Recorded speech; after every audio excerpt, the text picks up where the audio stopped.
Ce matin, ils étaient une vingtaine, rassemblés devant cette enseigne de dépôt-vente de camping-cars. Tous estiment s'être fait escroquer. La plupart avaient déposé leur véhicule ici avec l'espoir de le vendre.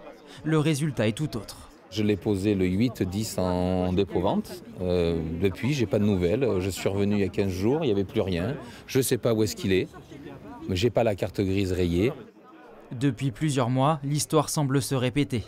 Les camping-cars déposés disparaissent. Certains sont même retrouvés en Espagne ou au Portugal, déclarés comme vendus.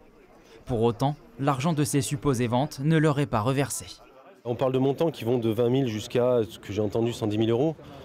Donc en plus du préjudice financier, il y a un gros préjudice moral. On ne dort pas, clairement on ne dort pas.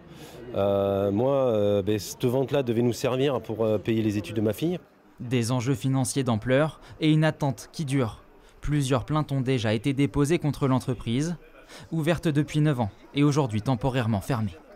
Son gérant, lui, explique regretter la situation. Je ne suis pas un bandit, je ne suis pas un escroc.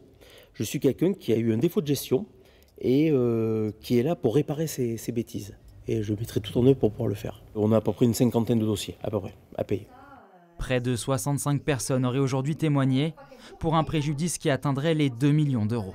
Quand vous faites une reconnaissance de dette, quand vous faites des faux ordres de virement, quand vous faites des chèques et que vous savez qu'il n'y a pas l'argent sur le compte, c'est que véritablement, vous savez que vous allez commettre une escroquerie. Il y a vraiment une intention.